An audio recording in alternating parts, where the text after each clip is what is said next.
그린지방이 오디오북. 서울 강남 한복판, 수백 명의 하객들로 가득 찬 웨딩홀.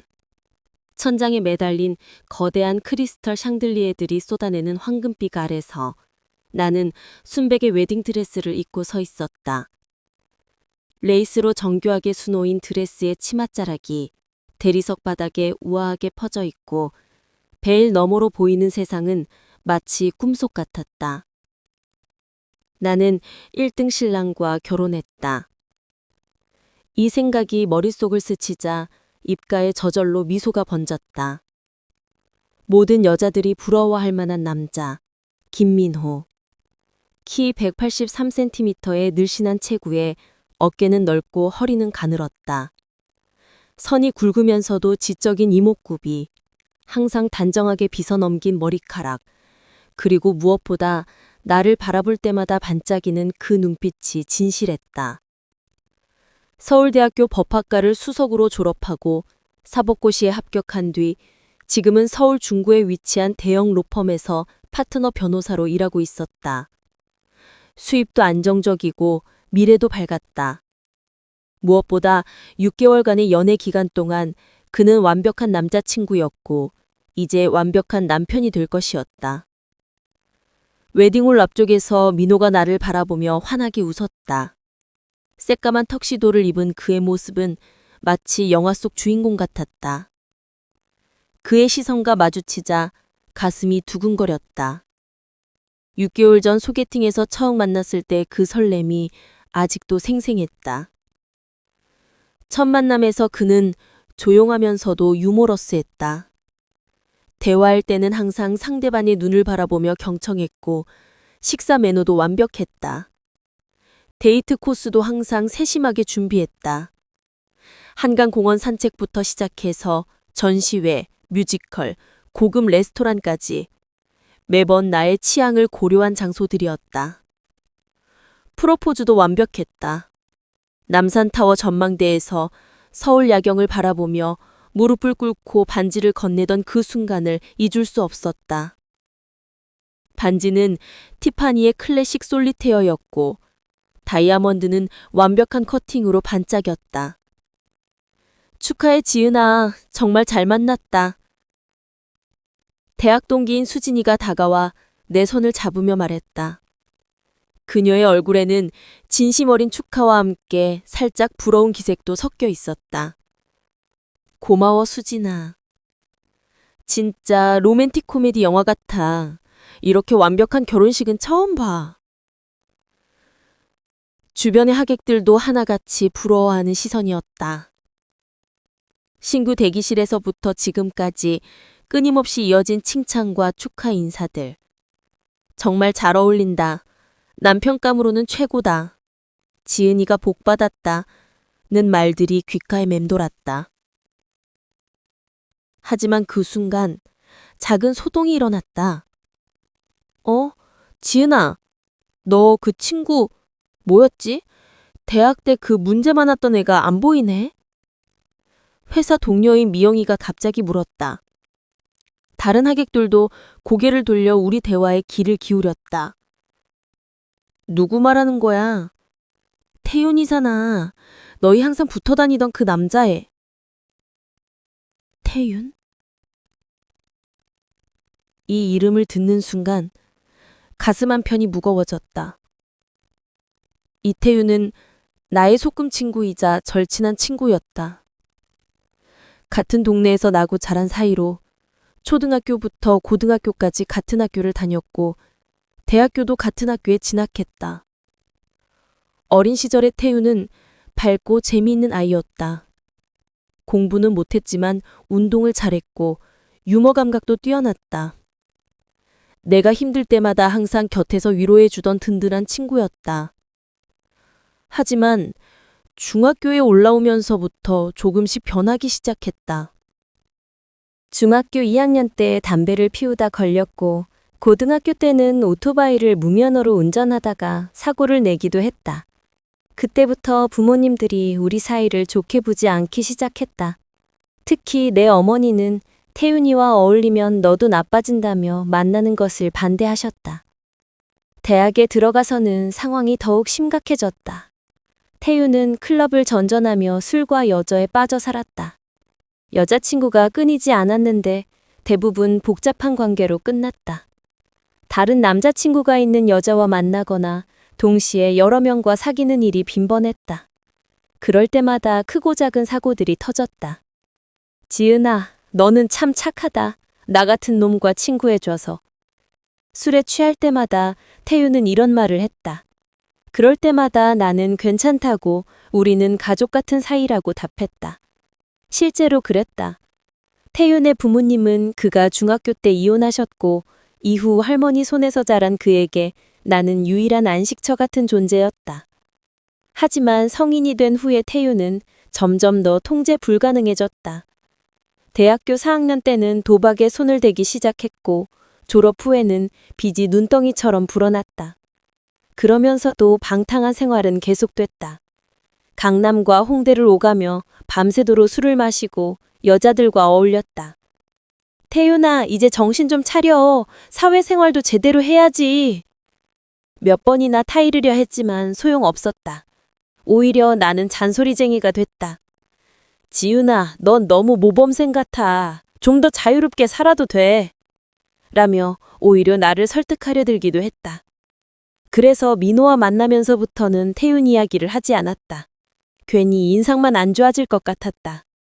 첫 소개팅에서부터 민호는 내 주변 인물들에 대해 관심을 보였지만 나는 의도적으로 태윤을 빼고 이야기했다. 가족은 어떻게 되세요? 민호가 물었을 때도 부모님과 언니 이야기만 했고, 친한 친구들은 어떤 분들이세요? 라고 물었을 때도 대학교 동기들과 회사 동료들 이야기만 했다. 결혼 준비를 하면서도 태윤 얘기는 꺼내지 않았다. 실제로 요즘은 연락도 잘 안 됐다. 마지막으로 만난 게 6개월 전이었고 그때도 태윤이 술에 취해서 돈을 빌려달라고 했었다. 50만 원을 빌려줬지만 아직까지 갚지 않았다. 초대는 했는데 연락이 안 돼서. 나는 거짓말을 했다. 실제로는 초대하지 않았다. 결혼식에 와서 무슨 사고를 칠지 몰랐기 때문이었다. 게다가 민호의 가족들과 친구들은 모두 점잖은 사람들이었다. 태윤이 그 자리에 어울릴지 확신이 서지 않았다. 그런가? 좀 아쉽네. 오랜 친구인데. 미영이가 말했지만 나는 대수롭지 않게 넘겼다. 그때 민호가 우리 쪽으로 다가왔다. 하객들과 인사를 마치고 온 것 같았다. 그런데 태윤 이야기를 들은 순간 민호의 표정이 순간적으로 굳는 것을 봤다. 아주 잠깐 찰나의 순간이었지만 분명히 봤다. 마치 어떤 충격을 받은 것 같은 표정이었다. 하지만 곧 평소의 부드러운 미소로 돌아왔다. 나는 그 표정 변화를 알아챘지만 대수롭지 않게 생각했다.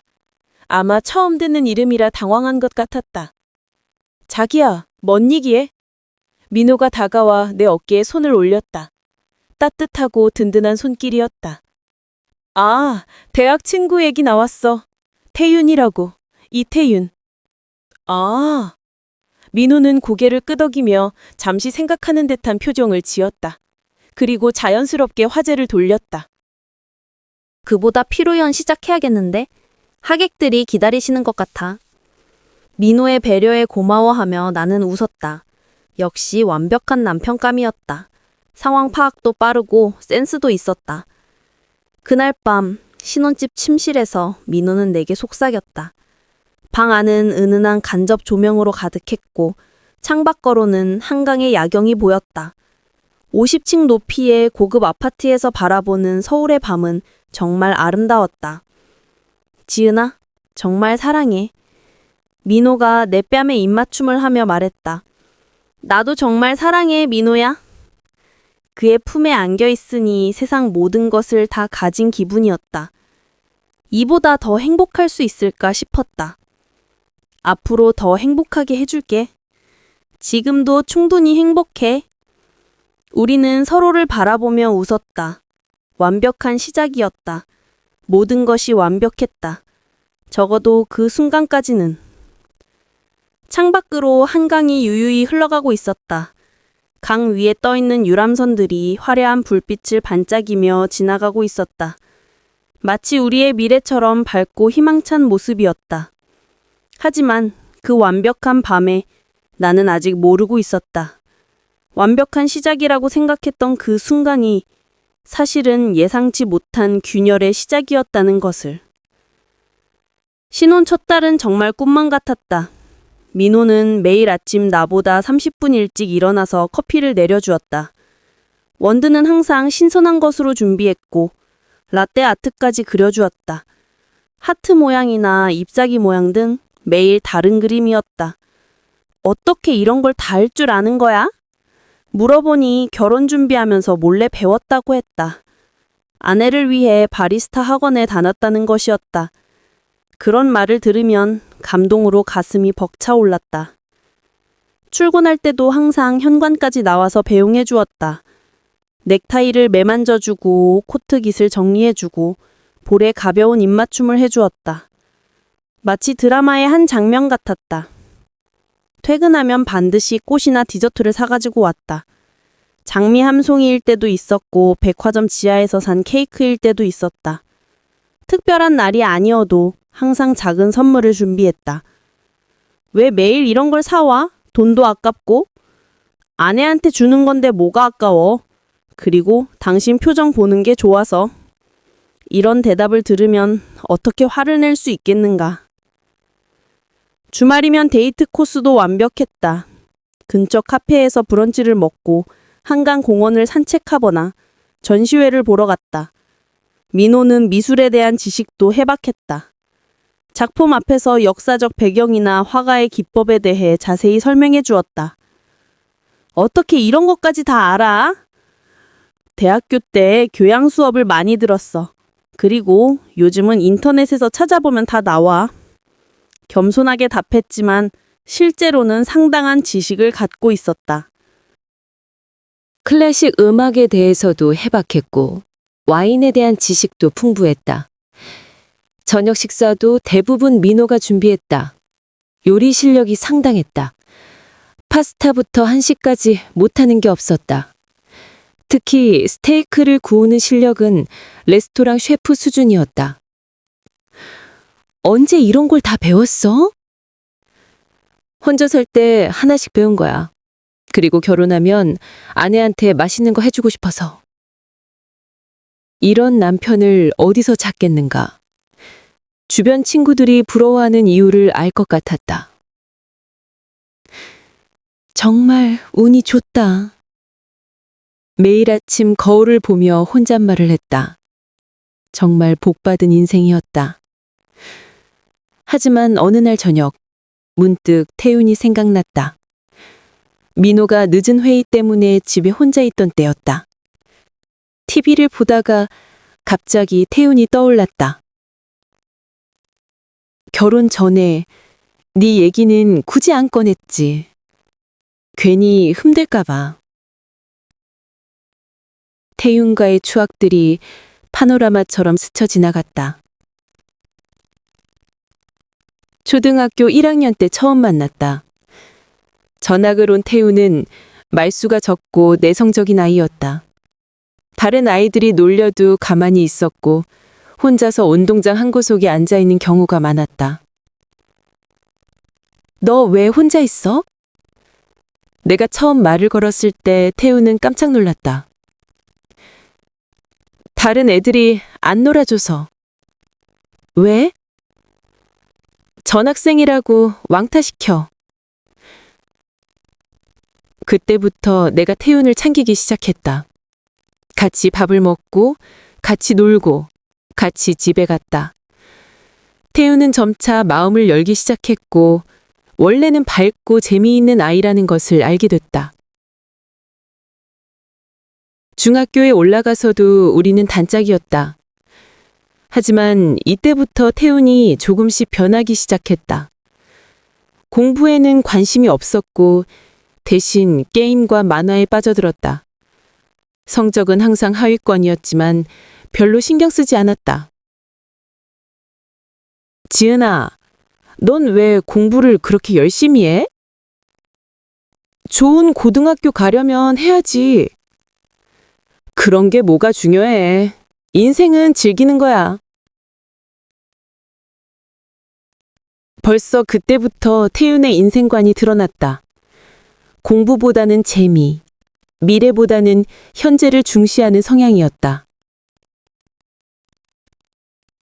중학교 2학년 때 담배 사건이 터졌다.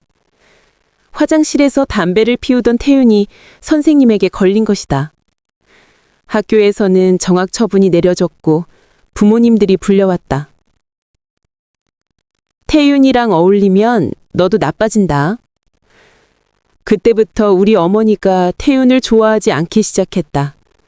하지만 나는 태윤이 본질적으로는 나쁜 아이가 아니라고 생각했다.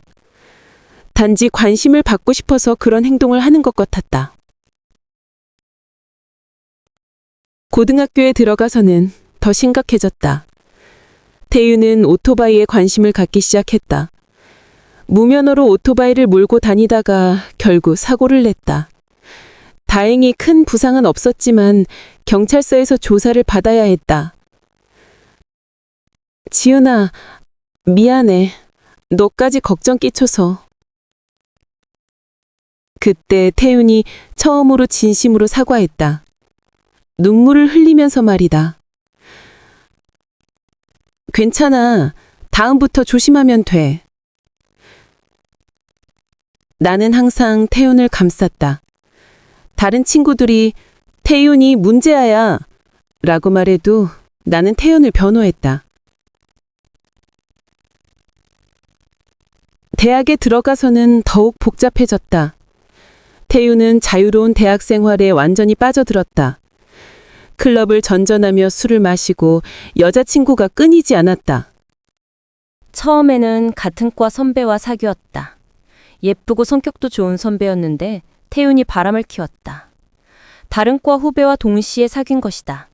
결국 들통났고 두 여자 모두 태윤을 떠났다. 왜 그런 짓을 한 거야? 모르겠어. 그냥 재미있어서. 태윤의 대답은 항상 그랬다. 깊이 생각하지 않고 충동적으로 행동했다. 두 번째는 더 심각했다. 이미 남자친구가 있는 여자와 사귄 것이다. 그 여자는 태윤에게 헤어지겠다고 말했지만 실제로는 두 남자를 오가고 있었다. 결국 원래 남자친구에게 들켜서 큰 싸움이 벌어졌다. 태윤아, 이제 좀 정신 차려. 이런 식으로 살면 안 돼. 내가 진지하게 이야기했지만 태윤은 대수롭지 않게 생각했다. 지은아, 넌 너무 진지해. 인생은 한 번뿐이야. 좀 더 자유롭게 살아야지. 자유롭게 사는 것과 무책임하게 사는 건 달라. 무책임하다니? 그런 말 하지 마. 나도 나름대로 생각이 있어. 하지만 태윤의 나름대로의 생각은 대부분 즉흥적이고 이기적이었다. 대학교 3학년 때는 도박에 손을 댔다. 처음에는 친구들과 가볍게 하는 포크게임이었는데 하지만 점차 규모가 커지더니 결국 불법 도박장까지 드나들기 시작했다. 태윤아, 도박은 정말 위험해. 끊어야 해. 걱정 마. 나는 다른 놈들과 달라. 척더니 할 줄 알아. 하지만 도박에 적당이란 없었다. 태윤의 빚은 점점 늘어갔다. 대학교 4학년 때는 상황이 더욱 심각해졌다. 빚을 갚기 위해 아르바이트를 여러 개 했지만 따라가지 못했다. 그러면서도 밤에는 여전히 클럽을 전전했다. 돈이 없다면서 왜 또 클럽에 가? 스트레스 풀어야지. 이것마저 못하면 살 맛이 안 나. 태윤의 논리는 항상 이해하기 어려웠다. 졸업 후에는 더욱 심해졌다. 제대로 된 직장을 구하지 못한 채 아르바이트만 전전했다. 그러면서도 생활 패턴은 바뀌지 않았다. 강남과 홍대를 오가며 밤새도록 술을 마시고 여자들과 어울렸다. 태윤아, 이제 좀 안정적인 일을 찾아봐. 결혼 생각도 해야지. 결혼? 나는 아직 젊어. 그런 거 생각하기에는 일러. 태윤에게는 미래에 대한 계획이 없었다. 오직 현재의 즐거움만 추구했다. 그래서 민호와 사귀면서부터는 태윤 이야기를 하지 않았다. 민호는 계획적이고 안정적인 사람이었다. 5년, 10년 후의 계획까지 세세하게 세워두었다. 그런 민호에게 태윤의 방탕한 생활을 설명하기는 어려웠다. 지금쯤 뭘 하고 있을까? 그런 생각이 들던 그 순간, 태유는 실제로 강남의 한 술집에 있었다. 야! 이 새끼 여기 있네! 빚쟁이들이 들이닥쳤지만 태유는 이미 뒷문으로 도망간 후였다. 이런 상황은 이미 익숙했다. 빚은 3천만 원까지 불어났고 이자는 눈덩이처럼 쌓여갔다. 후미진 골목에 숨을 고르던 태요는 바닥에 떨어진 신문 한 장을 발견했다. 며칠 전 신문이었는데 사회면에 작은 기사가 하나 있었다. 김민호 변호사, 의료진과 함께하는 자선행사 참여. 작은 사진이었지만 얼굴을 알아볼 수 있었다. 사진 속의 남자를 보는 순간 태윤의 표정이 묘하게 변했다. 입가에 알 수 없는 미소가 스쳤다. 태윤은 사진을 조심스럽게 찢어서 주머니에 넣었다. 그리고 길게 의미심장하게 웃었다. 이거 재밌겠는데? 태윤의 머릿속에서는 이미 계획이 세워지고 있었다. 오랜 친구 지은이를 만날 핑계가 생긴 것이다. 결혼한 지 2달째 되던 어느 토요일 오후였다. 봄볕이 따사롭게 거실로 스며들고 있었고 나는 소파에 앉아 평온하게 TV를 보고 있었다. 민호는 서재에서 다음 주 재판 준비를 하고 있었다. 규칙적이고 평화로운 신혼생활이었다. 딩동. 초인종 소리가 울렸다. 예상치 못한 방문객이었다. 인터폰 화면을 들여다보니 낯익은 얼굴이 보였다. 하지만 예전보다 많이 야위어 보였다. 태윤이? 문을 열자 초췌해진 태윤이 서 있었다. 예전의 통통한 모습은 온데간데 없고 볼이 푹 꺼져 있었다. 옷차림도 어수선했다. 한때는 브랜드 옷만 고집하던 그가 이제는 낡은 티셔츠와 청바지를 입고 있었다. 지윤아, 미안해. 갑자기 와서. 태윤의 목소리에는 예전의 당당함이 사라져 있었다. 대신 어딘가 주눅든 듯한 조심스러운 톤이 섞여 있었다. 어떻게 여기를 알았어? 네 엄마한테 들었어. 너 결혼했다면서? 축하해. 태윤이 건넨 축하 인사에는 복잡한 감정이 섞여 있었다. 기쁨보다는 씁쓸함이 더 많이 느껴졌다. 아마도 자신의 처지와 비교해서 그런 것 같았다. 고마워. 그런데 넌 지금 어떻게 지내? 그게 좀 힘들어서. 들어가도 될까? 역시 나였다. 태윤이 갑자기 나타날 때는 항상 뭔가 문제가 있었다. 들어와. 거실로 안내하면서 태윤의 모습을 자세히 살펴보았다. 얼굴에는 수염이 제대로 깎이지 않은 채 남아 있었고 손톱도 더러웠다. 어디서 잠을 잤는지 옷에서는 이상한 냄새가 났다. 뭔가 급한 일이 있다며? 앉자마자 태윤이 본론을 꺼냈다. 돈 좀 빌려줄 수 있어? 정말 급한 일이 있어서. 예상했던 대로였다. 태윤이 찾아올 때는 항상 돈 때문이었다. 얼마나? 300만 원 정도만. 꼭 갚을게. 이번엔 정말로. 300만 원. 적지 않은 금액이었다. 하지만 오랜 친구를 위해서라면 충분히 도와줄 수 있는 돈이었다. 그때 민호가 서재에서 나왔다. 손에는 법조문이 적힌 서류를 들고 있는데 거실에서 들려오는 대화 소리를 듣고 나온 것 같았다. 태윤과 민호가 처음으로 마주치는 순간이었다. 시간이 멈춘 것 같았다. 두 사람 모두 잠시 움직임을 멈췄다. 민호는 서류를 든 손이 살짝 떨렸고 태윤은 눈을 크게 뜨며 민호를 위아래로 훑어봤다. 뭔가 이상한 기류가 흘렀다.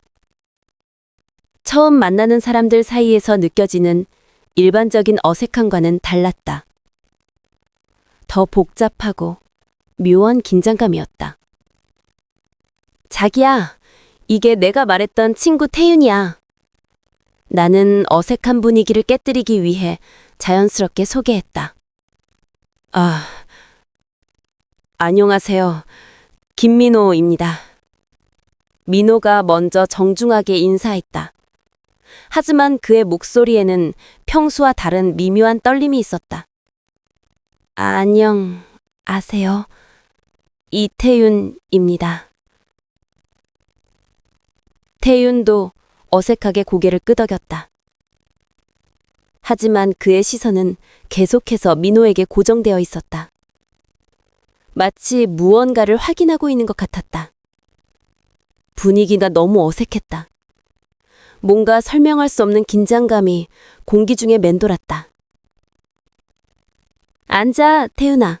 차라도 마시자. 나는 급히 분위기를 바꾸려고 했다. 하지만 태윤은 여전히 민호를 뚫어져라 바라보고 있었다. 와, 지은아, 네 남편 정말 잘생겼네. 태윤의 말에 순간 정적이 흘렀다.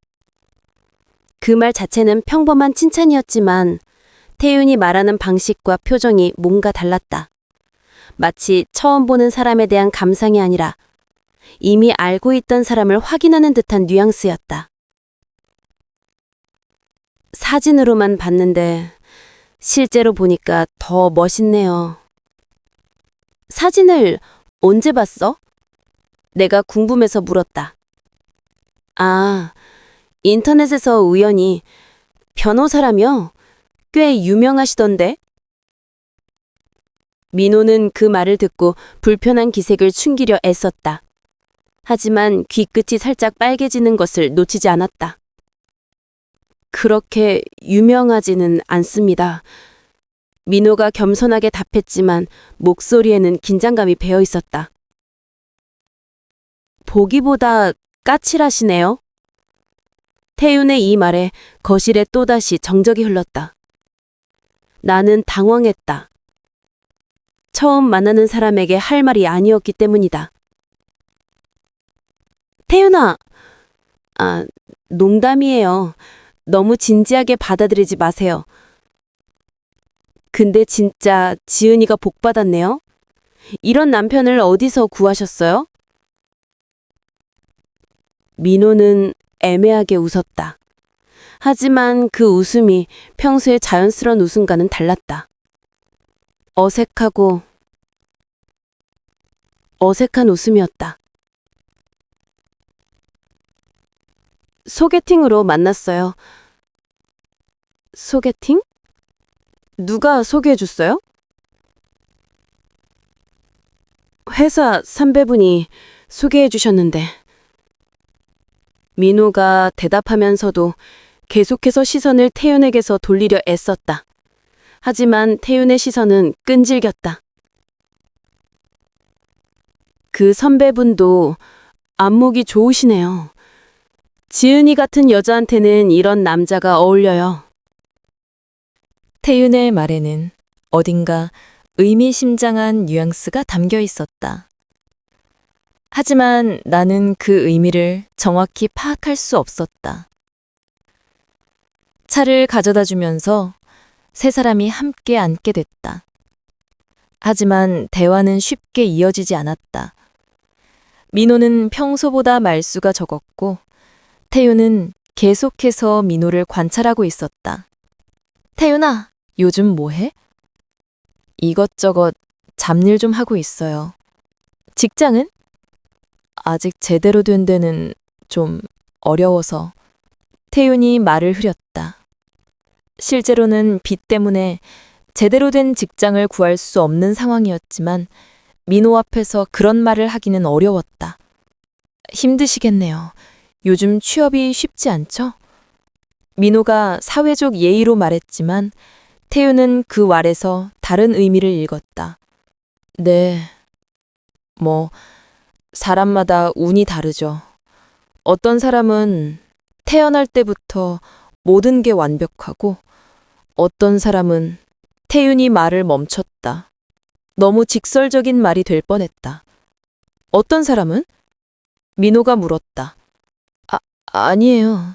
그냥 제가 좀 예민해져 있나 봐요. 태윤이 손을 저으며 넘어갔지만 공기는 여전히 어색했다. 1시간 정도 시간을 보낸 후 태윤이 일어났다. 오늘은 이만 가볼게요. 갑자기 와서 방해한 것 같아서. 뭘, 언제든지 와. 우리가 뭐 남이야? 나는 진심으로 말했지만 태윤의 표정은 복잡했다. 그래, 우리가 뭐 남이냐? 중얼거리듯 말하는 태윤의 목소리에는 쓸쓸함이 되어 있었다. 현관에서 태윤을 배웅하면서 나는 300만 원을 전해줬다. 고마워, 지은아. 정말 고맙다. 언제든지 힘들면 연락해. 그래, 그런데 형부님 정말 좋은 분 같아. 잘 만났다. 태윤이 민호를 바라보며 말했다. 하지만 그 시선에는 단순한 축하 인사 이상의 무언가가 담겨 있었다. 고맙습니다. 민호도 정중하게 답했지만 여전히 어색함을 감추지 못했다. 태윤이 떠난 후 집안은 이상한 정적이 휩싸였다. 민호는 유독 조용했다. 자기야, 왜 그래? 기분이 안 좋아? 아니야. 그냥 친구분이 좀 특이하시네. 어릴 때부터 좀 그래. 하지만 나쁜 애 아니야. 걱정 마. 그래? 근데 좀 힘들어 보이던데? 요즘 취업이 잘 안 돼서 그런 것 같아. 그래서 돈도 빌려달라고 하고. 민호는 고개를 끄덕였지만 표정은 여전히 복잡했다. 앞으로 자주 오려나? 글쎄, 태훈이는 원래 연락 없이 갑자기 오는 편이야. 예측하기 어려워. 그날 밤 민호는 잠을 잘 이루지 못했다. 침대에서 뒤척이다가 조용히 일어나 창문 앞에 섰다. 한강이 내려다 보이는 50층 높이의 창가에서 야경을 바라보며 생각에 잠겼다. 태윤. 작은 소리로 중얼거렸다. 그 이름을 부르는 민호의 목소리에는 복잡한 감정이 섞여 있었다. 그리운 듯 하면서도 불안한, 그리고 어딘가 위험한 감정이었다. 나는 그 소리를 듣지 못했다. 깊게 잠들어 있었기 때문이었다. 하지만 민호의 마음속에서는 이미 뭔가가 시작되고 있었다. 그 순간 민호는 자신도 모르게 떠오르는 기억들을 억누르려 애썼다. 하지만 기억은 의지와 상관없이 되살아나고 있었다. 몇 년 전 대학교 근처 카페에서 우연히 본 얼굴. 지은이와 함께 앉아 웃고 있던 남자. 그때는 단순히 지은이의 친구라고만 생각했었다. 하지만 오늘 다시 만나고 보니 그때의 기억이 단순하지 않았다는 것을 깨달았다. 그날 밤 민호는 새벽까지 잠들지 못했다. 그리고 이것이 모든 것의 시작이라는 사실을 아직 알지 못했다. 태윤의 첫 방문 이후 며칠이 지났다. 나는 평상시와 다름없이 생활했지만 민호는 어딘가 다른 것 같았다. 평소보다 말수가 적어졌고 가끔씩 멍하니 생각에 잠기는 모습을 보였다. 자기야, 무슨 생계? 아무것도 아니야. 그냥 일 때문에. 하지만 민호의 표정은 일 때문에 고민하는 표정이 아니었다. 뭔가 더 복잡하고 개인적인 감정이 담겨 있었다. 그러던 중 태윤에게서 연락이 왔다. 예상보다 빨랐다. 보통은 돈을 빌린 후 한동안 연락이 끊기는 것이 태윤의 패턴이었는데 이번에는 달랐다. 지은아, 지난번에 정말 고마웠어. 덕분에 급한 불은 껐어. 다행이네. 그런데 갚을 수 있겠어? 물론이지. 그런데 고마운 표시로 저녁 한번 사고 싶어. 형부님도 함께 모시고. 태윤이 직접 민호까지 초대하는 것은 의외였다. 평소에 태윤이라면 부담스러워했을 텐데 오히려 적극적이었다. 굳이 그러지 않아도 되는데? 아니야, 꼭 사고 싶고 형부님한테도 제대로 인사드리고 싶고. 민호는 처음에는 거절했다. 괜찮아요. 그러지 않아도 됩니다. 하지만 내 설득과 태윤의 끈질긴 요청에 결국 함께 나가게 됐다. 한 번 정도는 괜찮을 것 같은데 태윤이도 고마움을 표현하고 싶어 하는 것 같고. 그래, 그렇다면. 민호가 생략할 때의 표정이 묘했다. 마지못해 하는 것 같으면서도 어딘가 기대하는 듯한 기색도 보였다. 약속 장소는 강남의 한 고급 술집이었다. 태윤치고는 꽤 괜찮은 곳을 잡았다. 평소 그의 경제 상황을 고려하면 무리인 것 같았지만 특별한 날이니까 그럴 수도 있다고 생각했다. 술집에 도착했을 때 태윤은 이미 와 있었다. 평소보다 단정하게 옷을 입고 있었다. 머리도 깔끔하게 정리했고 면도도 말끔히 했다. 마치 중요한 만남을 위해 준비한 것 같았다. 어서 와요, 형부님. 지은아. 태윤이 일어서서 반갑게 인사했다. 평소보다 훨씬 예의 바른 모습이었다. 안녕하세요. 좋은 곳을 잡으셨네요. 민호가 둘러보며 말했다. 실제로 분위기 있는 곳이었다. 조명이 은은하고 인테리어도 세련됐다. 지은이 친구분이니까 제대로 대접해 드려야죠. 우리는 룸으로 안내됐다. 프라이빗한 공간에서 편하게 이야기할 수 있는 곳이었다. 형부님, 첫 잔 받으세요. 태윤이 민호에게 술을 따라주었다. 그 과정에서 손이 스쳤는데 민호의 얼굴이 살짝 붉어지는 것을 봤다. 술 때문인지 아니면 다른 이유 때문인지 알 수 없었다. 고맙습니다. 민호가 술잔을 받으며 말했다. 하지만 그의 목소리에는 미묘한 떨림이 있었다. 저도 지은이랑 오래 친구라서 뭔가 형부님이 반가워요. 태유는 평소보다 더 적극적이었다. 민호에게 계속 말을 걸고 농담도 자주 했다. 그리고 그때마다 민호의 반응을 유심히 관찰했다. 형부님, 지은이 어릴 때 정말 말썽꾸러기였어요. 한 번은 학교에서 태윤이 내 어린 시절 이야기를 하며 웃었다. 민호도 따라 웃었는데 그 웃음이 평소보다 더 밝고 자연스러워 보였다. 마치 태윤의 이야기에 진심으로 흥미를 느끼는 것 같았다. 태윤아, 그만해. 창피하잖아. 나는 부끄러워하며 태윤을 말렸다. 하지만 민호는 재미있어 하는 것 같았다. 더 들려주세요. 지은이 어릴 때 얘기 더 궁금해요. 그럼 이건 어때요? 지은이가 중학교 때 첫사랑 고백받은 얘기. 야, 그건 정말 비밀인데. 나는 손사리를 치며 말렸지만 태유는 이미 이야기를 시작했다. 지은이가 중학교 2학년 때였는데 같은 반 반장이 고백을 했어요. 그런데 지은이가 뭐라고 했냐면 술이 들어가면서 분위기가 더욱 화기애애해졌다. 나는 안심했다. 지윤이랑 태윤이가 비슷한 텐션을 가졌으니까 서로 대화도 잘 통할 테고 괜히 형숙했고. 하지만 내가 놓친 것들이 있었다. 태윤이 민호를 바라보는 시선, 민호가 태윤의 말에 반응하는 방식, 그리고 둘 사이에서 오가는 미묘한 기류들. 태윤은 의도적으로 민호 쪽으로 몸을 기울이며 말했다. 영부님, 혹시 운동하세요? 어깨가 정말 좋으시네요. 그러면서 태윤의 손이 민호의 어깨를 살짝 건드렸다. 민호는 깜짝 놀라며 몸찌러 움찔했다. 하지만 피하지는 않았다. 아, 헬스장을 좀 다니고 있어요. 역시 보기보다 근육이 좋으시네요. 만져보니까 더 확실해지네요. 태윤의 말과 행동에는 분명한 의도가 있었다. 그리고 민호도 그 의도를 느끼고 있었다. 하지만 둘 다 직접적으로 드러내진 않았다. 나는 그 순간 화장실에 가느라 자리를 비웠다. 돌아왔을 때는 둘이 축구 얘기를 하며 웃고 있었다. 뭔 이야기해? 축구 얘기요. 형부님도 축구 좋아하시네요. 그래? 민우야, 너 축구 관심 있었어? 민우는 어색하게 웃었다. 조금 보는 편이에요.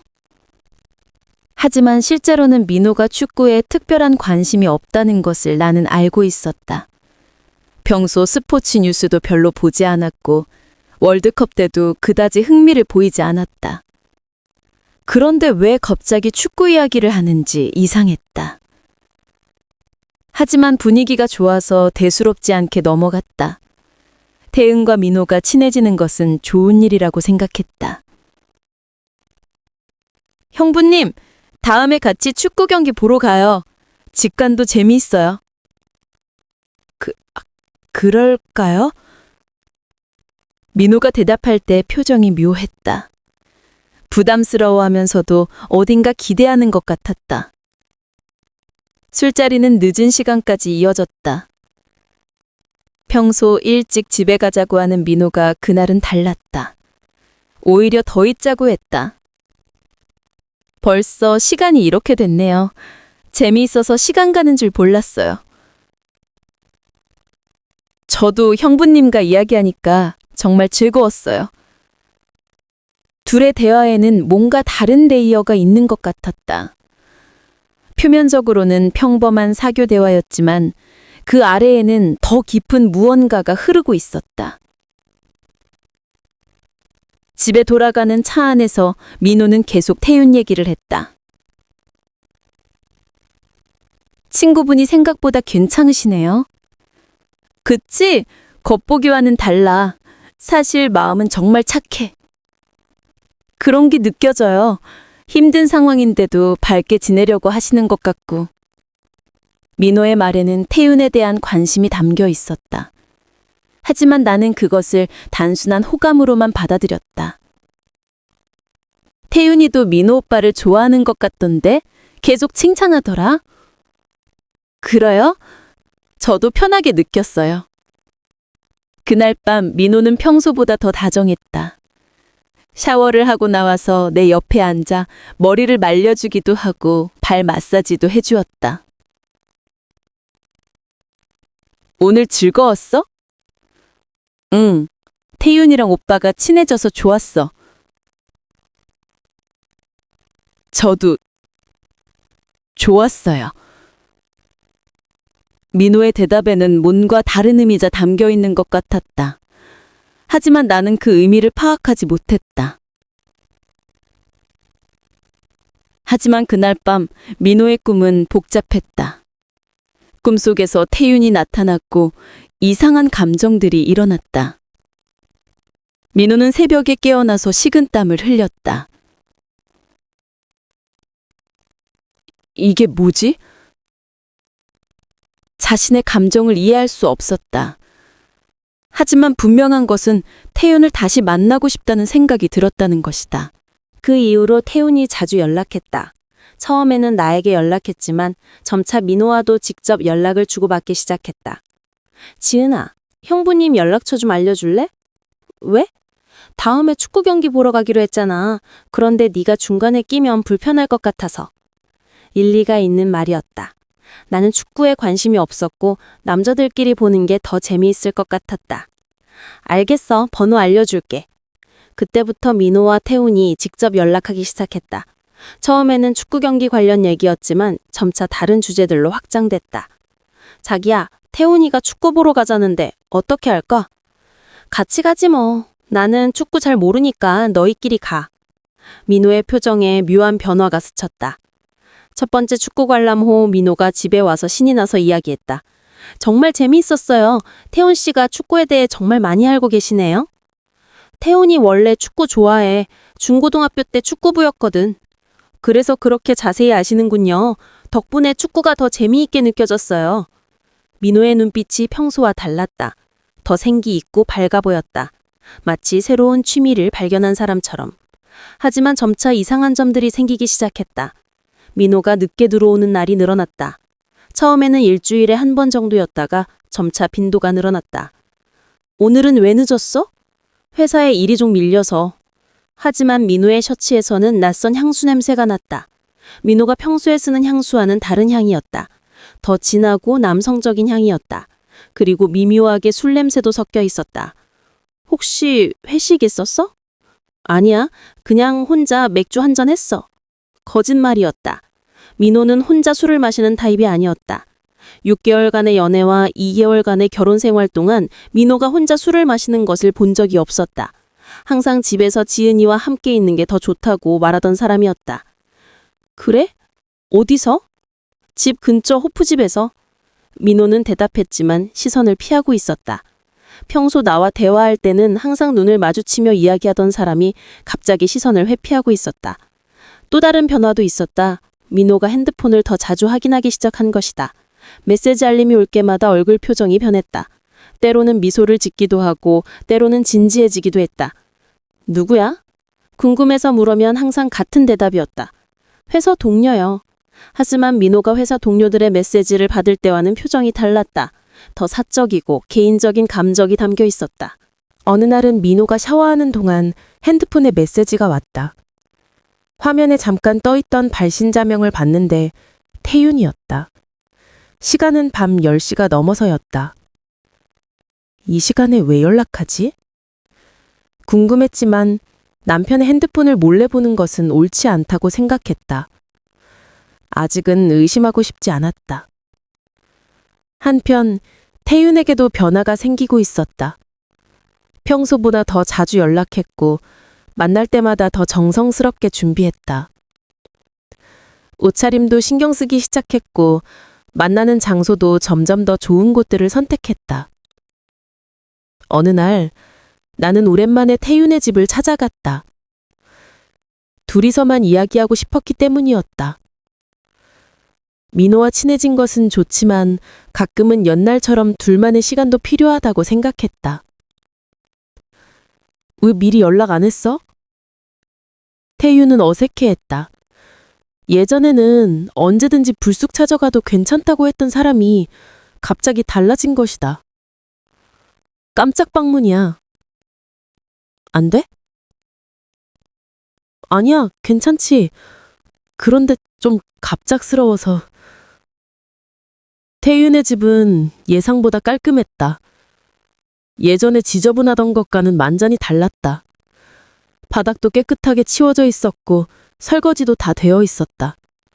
심지어 방향제까지 뿌려져 있어서 좋은 냄새가 났다. 요즘 부쩍 깔끔해졌네? 아, 그냥 정신 좀 차리려고 해서. 좋은 일이야. 역시 사람은 변할 수 있구나. 하지만 태윤의 표정은 뭔가 부자연스러웠다. 마치 무언가를 숨기고 있는 것 같았다. 화장실을 가던 중에 거실 테이블 위에서 무언가를 발견했다. 넥타이 핀이었다. 은색의 고급스러운 넥타이 핀이었는데 민호가 자주 사용하던 것과 똑같은 디자인이었다. 심장이 쿵 하고 떨어지는 느낌이었다. 태윤아, 이거 뭐야? 넥타이 핀을 들고 태윤에게 물었다. 태윤의 얼굴이 순간 하얘졌다. 아, 이거? 태윤이 급하게 다가와서 넥타이 핀을 집어들었다. 형부님이 지난번에 놓고 간 거야. 언제? 며칠 전에 잠깐 들렀었거든. 축구 얘기하다가. 그럴듯한 설명이었지만 뭔가 어색했다. 민호가 태윤 집에 간다는 얘기를 들은 적이 없었기 때문이다. 민호가 여기 왔었어? 응, 근처 지나가다가 잠깐. 왜 나한테 얘기 안 했지? 별일 아니라서 그냥 인사만 하고 갔어. 태윤의 설명을 들으면서도 뭔가 이상한 느낌이 들었다. 하지만 확실한 증거가 없었기 때문에 더 이상 추궁하지 않았다. 집에 돌아와서 민호에게 물어봤다. 자기야, 태윤이 집에 언제 갔어? 민호의 표정이 순간 굳어졌다. 마치 예상하지 못한 질문을 받은 것 같았다. 언제라니? 넥타이 핀을 놓고 왔다던데? 아, 지난주인가? 근처 지나가다가 잠깐. 왜 얘기 안 했어? 별일 아니라서 그냥 인사만 하고 왔어요. 민호의 대답은 태윤의 대답과 거의 똑같았다. 마치 미리 맞춰놓은 것처럼. 그런가? 그래도 얘기해주지. 앞으로는 얘기할게요. 하지만 민호의 목소리에는 미묘한 긴장감이 배어 있었다. 그날 밤 민호는 유독 조용했다. 평소라면 하루 있었던 일들을 자세히 이야기해주곤 했는데 그날은 대답도 간단했고 대화도 일찍 끝냈다. 나는 점점 불안해지기 시작했다. 하지만 아직 확실한 증거는 없었다. 그저 막연한 의심일 뿐이었다. 혹시 바람? 그 생각이 스치자 가슴이 철렁 내려앉았다. 하지만 곧 고개를 젓었다. 말도 안 돼. 민호는 그런 사람이 아니야. 민호는 진실하고 성실한 사람이었다. 6개월간의 연애 기간 동안 한 번도 거짓말을 한 적이 없었고 다른 여자에게 관심을 보인 적도 없었다. 결혼한 지 2개월밖에 안 됐는데 벌써 바람을 필 리 없었다. 나는 믿음을 택했다. 민호에 대한 믿음, 우리 결혼 생활에 대한 믿음. 하지만 의심의 씨앗은 이미 뿌려진 상태였다. 그리고 그 씨앗은 곧 더 큰 의혹으로 자라날 예정이었다. 며칠 후 민호가 또 늦게 들어왔다. 이번에는 시간이 더 늦었다. 밤 11시가 넘어서였다. 오늘은 정말 늦었네? 미안해요. 급한 일이 생겨서. 민호의 옷에서 또다시 낯선 향수 냄새가 났다.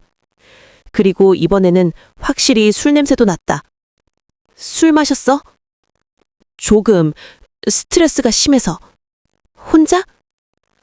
민호가 잠시 망설였다. 그 짧은 망설임이 모든 것을 말해주고 있었다. 네. 거짓말이라는 것을 직감적으로 알 수 있었다.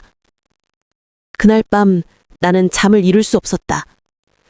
옆에 누워 잠든 민호를 바라보며 생각했다. 정말 혼자 술을 마신 걸까? 아니면... 하지만 아직 확신할 수는 없었다. 단지 의심일 뿐이었다. 어느 목요일 밤 민호는 태용과 단둘이 만났다. 장소는 한강변의 조용한 카페였다. 밤 10시가 넘은 시간이라 사람이 거의 없었다. 강 너머로 보이는 야경이 아름다웠지만 두 남자의 마음은 복잡했다. 민호가 먼저 도착해 있었다. 커피를 주문하고 창가 자리에 앉아 흥강을 바라보고 있었다. 평소에 차분하고 이성적인 모습과는 달리 그의 표정에는 혼란과 갈등이 섞여 있었다. 태윤이 들여왔다.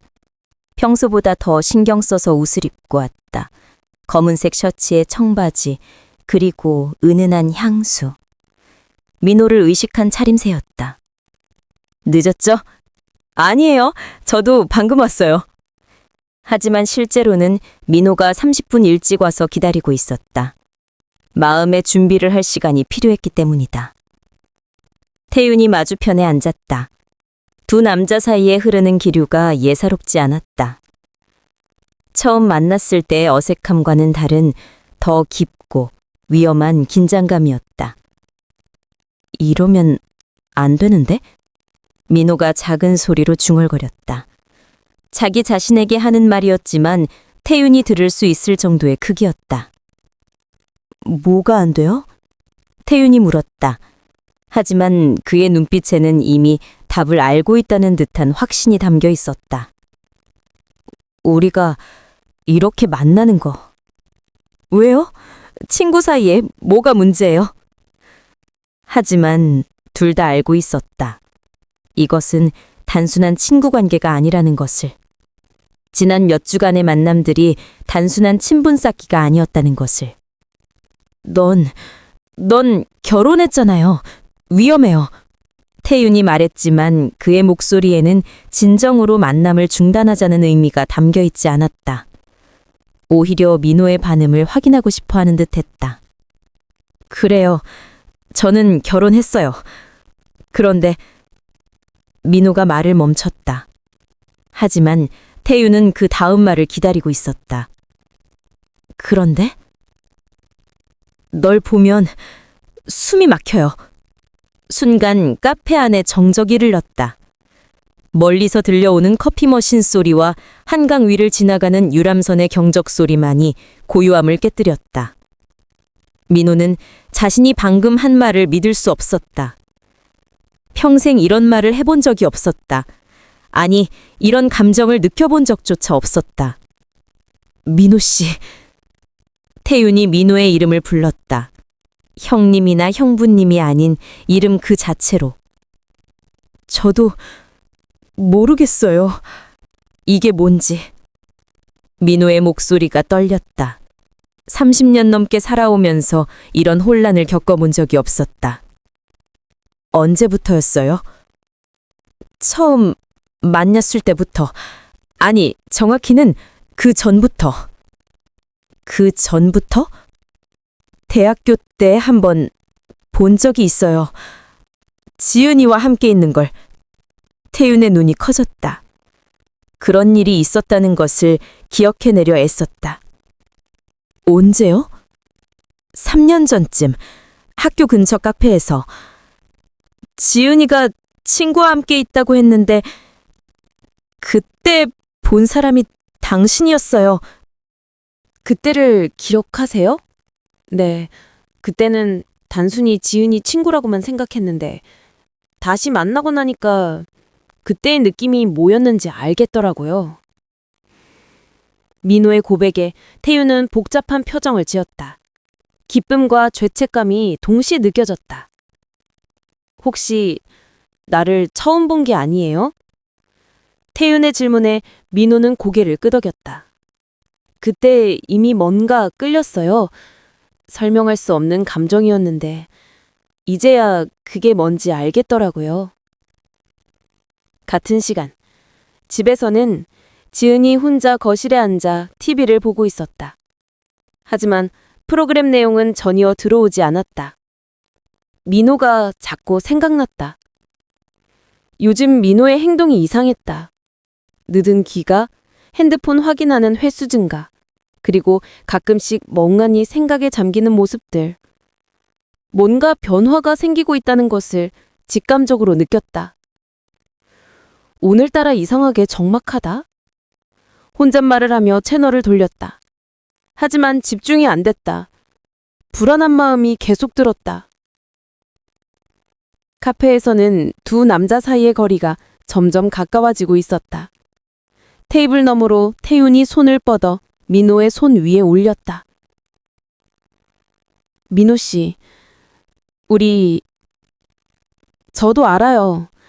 이게 얼마나 위험한 일인지. 그럼에도 멈출 수가 없어요. 민호는 태윤의 손을 잡았다. 따뜻하고 거친 손이었다. 지은의 손과는 완전히 다른 느낌이었다. 이러면 정말 안 되는데. 하지만 민호의 저항은 점점 약해지고 있었다. 태윤도 그것을 느꼈다. 한 번만 솔직해져도 될까요? 태윤이 민호에게 더 가까이 다가갔다. 카페의 조명이 은은해서 둘의 얼굴이 부드럽게 보였다. 솔직해진다는 게 제 마음을 보여드리고 싶어요. 태윤의 얼굴이 민호에게 더 가까이 다가졌다. 두 남자의 얼굴 사이의 거리가 점점 좁혀졌다. 민호는 마지막 순간에 갈등했다. 지은의 얼굴이 떠올랐다. 결혼 밴지가 손가락에서 무겁게 느껴졌다. 하지만 그리고 첫 입맞춤이 이루어졌다. 짧지만 강렬한 순간이었다. 두 사람 모두 눈을 감고 그 순간을 받아들였다. 입술이 떨어진 후 잠시 정적이 흘렀다. 두 사람 모두 방금 일어난 일을 믿을 수 없었다. 죄송해요. 민호가 먼저 사과했다. 아니에요. 제가 먼저. 우리 둘 다예요. 다시 정적이 흘렀다. 하지만 이번에는 어색한 정적이 아니었다. 뭔가 확실해진 후의 정적이었다. 이제 어떻게 하죠? 태윤이 물었다. 모르겠어요. 정말 모르겠어요. 민호는 머리를 감쌌다. 이성적으로는 이것이 잘못된 일이라는 것을 알고 있었다. 하지만 감정적으로는 멈출 수가 없었다. 지은이를 사랑해요? 태윤의 질문에 민호는 망설였다. 사랑해요. 정말 좋은 사람이에요. 하지만 당신을 만나고 나서부터 뭔가 달라졌어요. 제가 지금까지 알고 있던 저 자신이 아닌 것 같아요. 태윤은 민호의 혼란을 이해했다. 자신도 같은 상황이었기 때문이다. 저도 마찬가지예요. 지은이한테 미안하지만 동시에 멈출 수도 없어요. 두 사람은 한참 동안 아무 말도 하지 않았다. 각자의 생각에 잠겨 있었다. 카메라는 천천히 창밖으로 돌아간다. 한강이 고요히 흐르고 강변의 불빛들이 물 위에 반사되어 반짝인다. 도시는 여전히 깨어있지만 이 조용한 카페 안에 두 남자에게는 세상에 자신들만 있는 것 같았다. 지은은 여전히 거실에 혼자 앉아 있었다. TV는 켜져 있지만 소리는 들리지 않았다. 무언가 불길한 예감에 휩싸여 있었다. 핸드폰을 들어 민호에게 전화를 걸어볼까 했지만 그러지 않았다. 괜한 의심을 하는 것 같아서였다. 그로부터 일주일이 지났다. 민호와 태윤의 만남은 계속됐고 두 사람 사이의 관계는 더욱 깊어졌다. 하지만 지은은 여전히 모든 것을 모르고 있었다. 단지 민호의 행동이 점점 더 이상해진다는 것만 느꼈을 뿐이었다. 민호의 귀가 시간이 더욱 불규칙해졌다. 어떤 날은 밤 12시가 넘어서 들어왔고 어떤 날은 아예 연락도 없이 늦었다. 핑계는 항상 똑같았다. 회사 일, 갑작스러운 업무, 클라이언트와의 미팅. 하지만 지은은 점점 더 많은 의심의 단서들을 발견하게 됐다. 민호가 평소와 다른 향수를 사용하기 시작했다. 예전에는 은은하고 깔끔한 향을 선호했는데 요즘은 더 강하고 남성적인 향수를 썼다. 마치 누군가에게 맞추려는 것 같았다. 옷차림도 변했다. 평소에는 보수적이고 단정한 스타일을 선호했는데 최근에는 좀 더 캐주얼하고 젊은 스타일의 옷들을 입기 시작했다. 청바지와 니트, 가죽 재킷 같은 것들이 옷장에 늘어났다. 가장 결정적인 것은 핸드폰이었다. 민호가 핸드폰을 대하는 방식이 완전히 달라졌다. 예전에는 집에서 핸드폰을 아무렇게나 두고 다녔는데 이제는 항상 몸에 지니고 다녔다. 샤워할 때도 화장실 안으로 가져가고 잠들 때도 손이 닿는 곳에 두었다. 메시지 알림이 올 때마다 민호의 표정이 달라졌다. 때로는 미소를 짓고 때로는 당황하고 때로는 급하게 어딘가로 나가기도 했다. 누구야? 물어봐도 답은 항상 똑같았다. 회사 동료. 하지만 회사 동료에게서 온 메시지를 받는 데의 표정이 아니었다. 훨씬 더 사적이고 개인적인 감정이 담겨 있었다. 그러던 어느 날 결정적인 순간이 왔다. 민호가 샤워를 하러 들어간 사이 거실 테이블 위에 놓인 민호의 핸드폰에서 메시지 알림이 울렸다. 평소 같으면 그냥 넘겼겠지만 그날은 왠지 모르게 확인하고 싶은 충동이 들었다. 핸드폰에 들어보니 잠금이 걸려 있었다. 하지만 메시지 미리 보기 기능 때문에 내용의 일부를 볼 수 있었다. 화면에 떠 있는 발신자는 태윤이었고 메시지 내용은 다음과 같았다. 그날 밤 잊을 수 없어요. 다시 만날 수 있을까요? 심장이 멈춘 것 같았다. 손이 덜덜 떨렸다. 하지만 이것만으로는 확신할 수 없었다. 더 많은 정보가 필요했다. 민호의 핸드폰 비밀번호를 알아냈다. 아이러니하게도 결혼기념일 숫자였다. 메시지 목록을 열어보니 태윤과의 대화 내용들이 쭉 나열되어 있었다. 형님, 오늘도 보고 싶어요. 지윤이 눈치 안 채고 있죠? 우리가 이러면 안 되는 건 알지만 어젯밤에 미칠 것 같았어요. 형님 생각만 하면 가슴이 터져버릴 것 같아요. 메시지들은 계속 이어졌다. 점점 더 노골적이고 애절한 내용들이었다. 민호의 답장들도 있었다. 나도 계속 생각나요. 지은이한테 미안하지만 멈출 수가 없어요. 오늘 밤에 만날까요? 날 더 흥분시켜줘요. 당신의 신음소리를 듣고 싶어요. 그리고 사진도 있었다. 두 남자가 함께 찍은 셀카들. 처음에는 어색하게 찍은 사진들이었지만 점점 친밀해지는 모습이 보였다. 마지막 사진에서는 마치 연인처럼 두 사람이 너무나 자연스럽고 다정해 보였다. 가장 충격적인 것은 며칠 전에 찍힌 사진이었다. 한강변 카페에서 찍은 것 같았는데 두 사람이 테이블 너머로 손을 잡고 있는 모습이었다. 그리고 그 아래에는 민호가 쓴 글이 있었다. 처음으로 진짜 내 모습을 찾은 것 같아요. 고마워요. 핸드폰을 들고 있던 손이 덜덜 떨렸다. 다리에 힘이 빠져서 소파에 털썩 앉았다. 머릿속이 하얘졌다. 그 순간 샤워실에서 물소리가 멈췄다. 민호가 나오고 있었다. 급하게 핸드폰을 원래 자리에 놓고 평상시처럼 행동하려 했지만 쉽지 않았다. 심장이 미친 듯이 뛰었고 손은 계속 떨렸다. 자기야, 괜찮아? 얼굴이 하얗네? 민호가 수건을 두르고 나와서 걱정스러운 표정으로 물었다. 아니야, 그냥 좀 피곤해서. 목소리도 제대로 나오지 않았다. 민호는 내 이마에 손을 올렸다. 평소라면 따뜻하고 다정하게 느껴졌을 손길이 이제는 거짓말쟁이의 손길로만 느껴졌다. 감기 기운 있나? 푹 쉬어. 민호는 평상시처럼 행동했다. 옷을 입고 머리를 말리고 내 옆에 와서 앉았다. 하지만 이제 모든 것이 다르게 보였다. 그의 모든 행동이 연기처럼 느껴졌다. 오늘 회사에서 뭐 했어? 일부러 평범한 질문을 던져봤다. 별일 없었어요. 그냥 일상적인 업무들. 늦게 들어올 예정이야? 아니요, 일찍 들어올 수 있을 것 같아요. 하지만 지금까지의 패턴으로 보면 민호는 또 늦게 들어올 것이었다. 그리고 그 이유를 알고 있었다. 그날 밤 나는 잠을 이룰 수 없었다. 옆에 누운 민호를 바라보며 온갖 생각이 들었다. 정말 그런 걸까? 아니면 내가 오해한 걸까? 하지만 증거는 명확했다. 메시지들, 사진들, 그리고 지금까지의 모든 행동들. 언제부터였을까? 어떻게 이런 일이? 모든 단서를 되짚어보기 시작했다.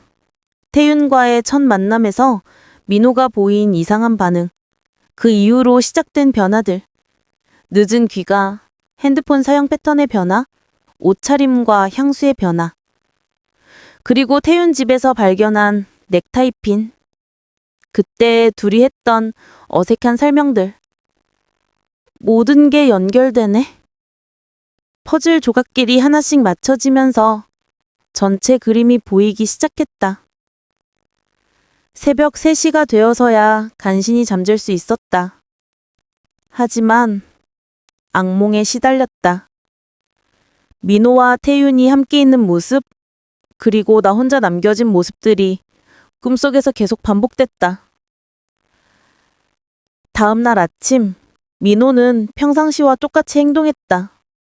커피를 내려주고 아침 인사를 하고 출근 준비를 했다. 하지만 이제 모든 것이 가식으로 보였다. 오늘도 좋은 하루 보내요. 민호가 볼에 가벼운 키스를 하며 말했다. 평소라면 기분 좋게 받아들였을 스킨십이 이제는 역겨웠다. 민호가 출근한 후 나는 한참 동안 멍하니 앉아 있었다. 어떻게 해야 할지 모르겠다. 직접 확인해보고 싶었지만 용기가 나지 않았다. 혹시 내가 오해한 건 아닐까 하는 마지막 희망도 있었다. 오후에 태윤에게서 전화가 왔다. 지은아, 오늘 시간 있어? 왜? 그냥 오랜만에 만나고 싶어서. 태윤의 목소리에는 뭔가 어색한 기운이 있었다. 평소보다 조심스럽고 긴장된 톤이었다.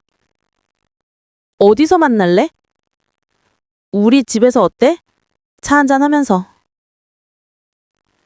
태윤 집. 민호의 넥타이핀이 있던 그곳. 알겠어. 저녁에 갈게.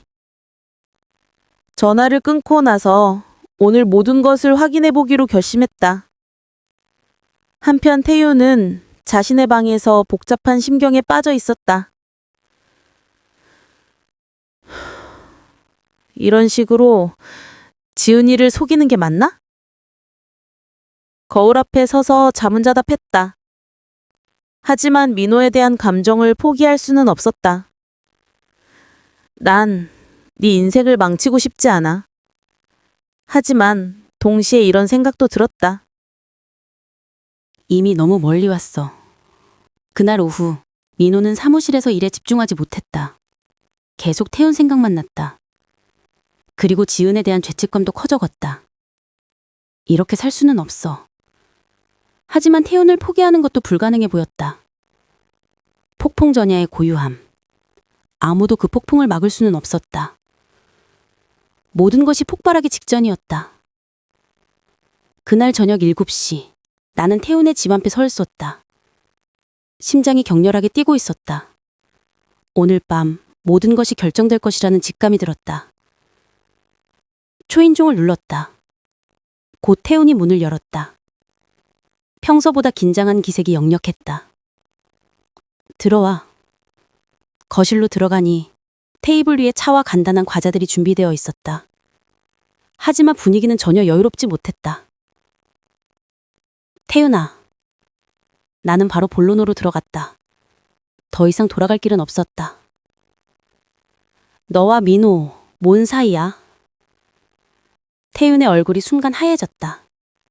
찻잔을 들고 있던 손이 미세하게 떨렸다. 무슨 소리야?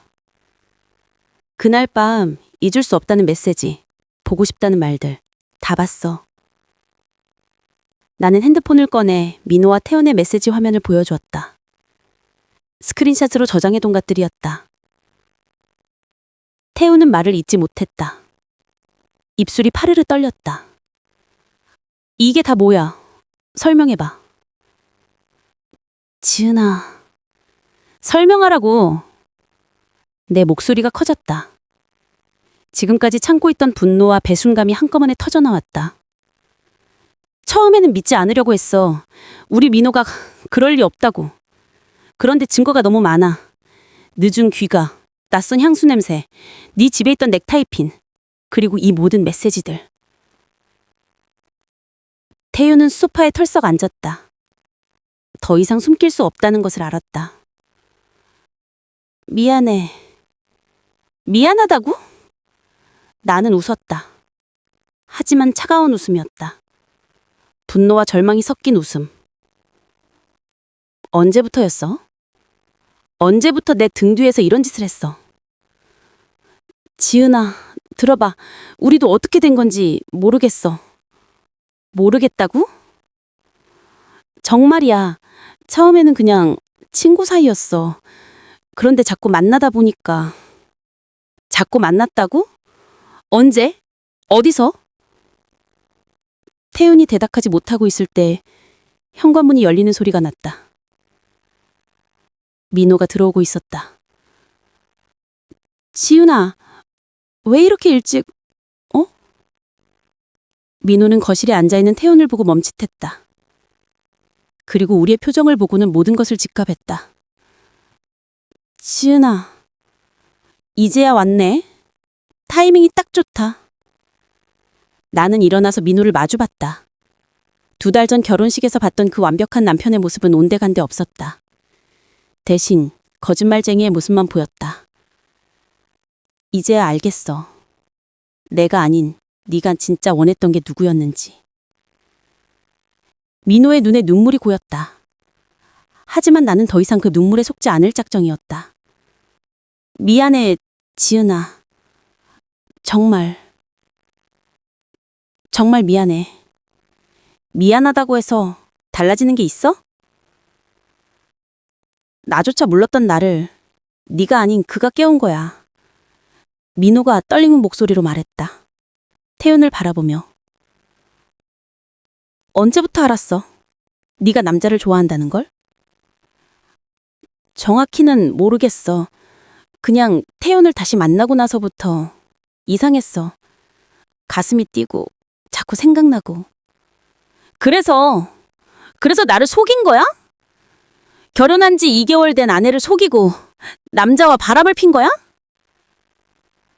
민호는 대답할 수 없었다. 태훈이 일어났다. 내가 떠나면 모든 게 해결돼? 나는 태훈을 노려봤다. 해결돼? 이미 늦었어. 이미 모든 게 망가졌는걸? 지은아, 나는 정말...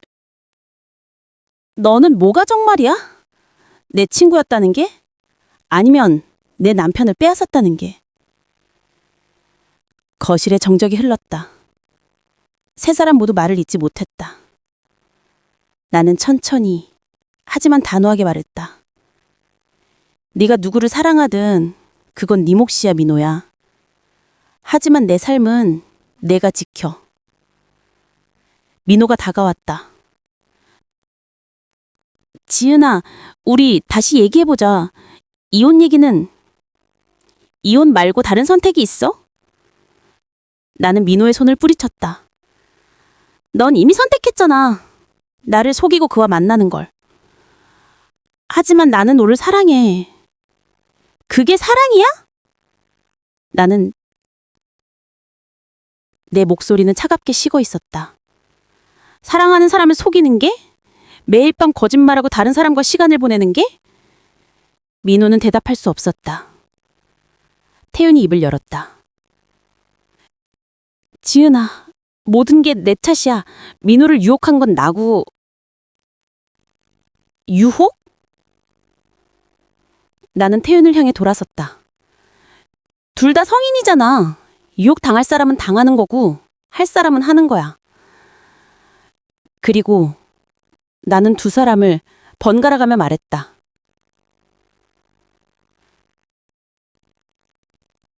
난 이제 지쳤어. 너희들의 사랑놀이에 끼어있기도 지치고 속는 것도 지쳤어. 민호가 무릎을 꿇으려 했다. 지윤아, 일어서. 나는 차갑게 말했다. 무릎 꿇는다고 달라지는 건 없어. 그리고 그런 모습 보기 싫어. 안방으로 들어가서 캐리어를 꺼냈다. 옷을 몇 벌 넣기 시작했다. 결혼 선물로 받은 옷들, 신혼여행에서 산 기념품들.